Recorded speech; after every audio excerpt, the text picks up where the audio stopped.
Hi everyone, welcome back to my channel. My name is Stephanie. I'm a registered dietitian and sport nutritionist.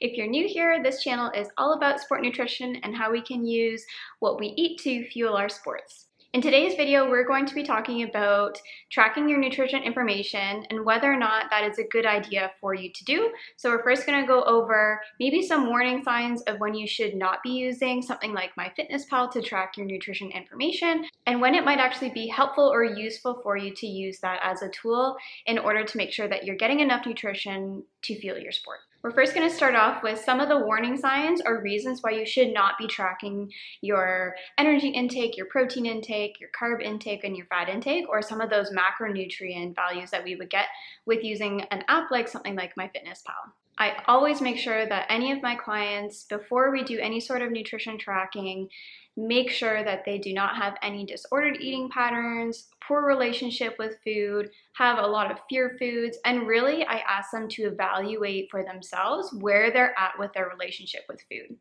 If they have a lot of obsession about different types of foods and they tend to over obsess about specific numbers of energy intake and are very, very strict with their eating in order to meet those numbers, this is a really big warning sign, and we take a step back and we definitely use different strategies.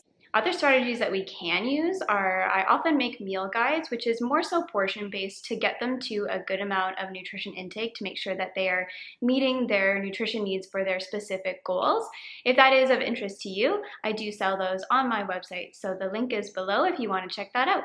The next decision is if you're doing something like myfitnesspal on your own, we want to make sure that you're actually getting a good amount of nutrition.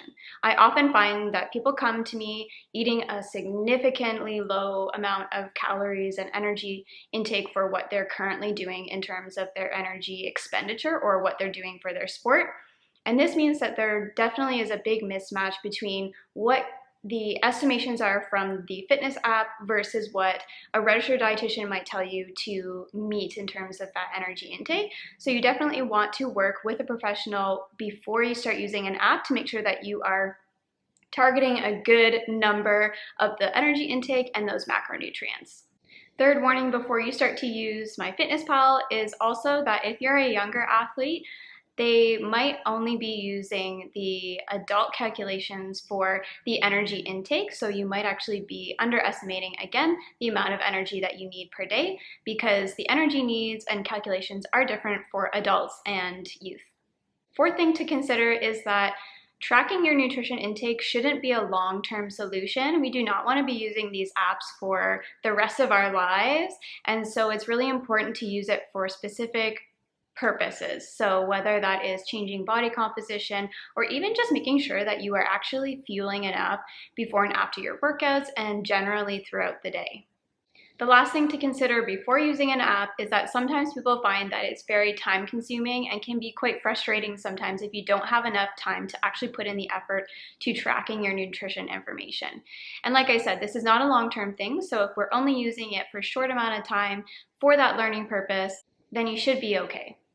Moving into some of the positives, I definitely use myfitnesspal as a tracking method for some of my clients. If they do not have any of that disordered eating and they have the time and we've decided on a good amount of energy intake for that individual, I definitely like it because your nutrition intake changes on a daily basis. And because I can't be there every single day to hold your hand through making good decisions on a daily basis, these apps give you instant feedback whether or not you are going to be getting enough carbohydrates at that meal, and just in general, whether or not you are meeting those recommendations to make sure that you're fueling for your sport.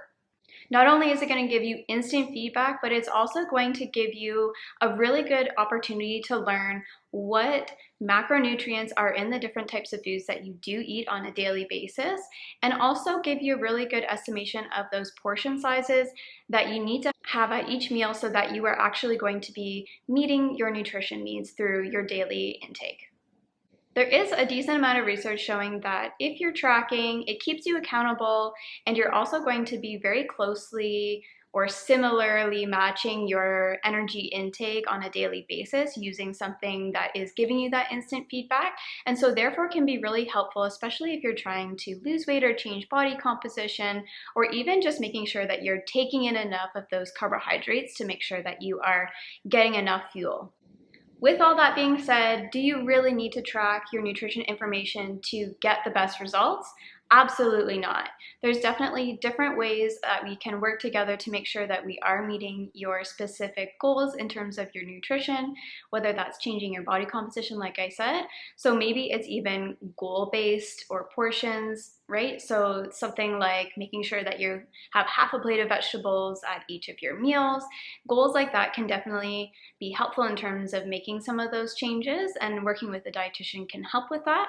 Even changing your nutrition intake, whether that's going up in the amount of food that you're eating or down in the food that you're eating, that's definitely doable without tracking. Like I mentioned before, another tool that I do recommend for some of my clients is really just going off of portions. So for example, I do make my clients, for the most part, meal guides, which will tell them at each meal and snack what the portion of a protein or a carb or a fat is within that specific meal time in relation to where your exercise is, to make sure that we're getting a good amount of those macronutrients specific to you without actually having to use that tracking app every single day. And it takes the focus off the numbers and really onto those portions so that you can focus on eating real food, and that's all you're worrying about.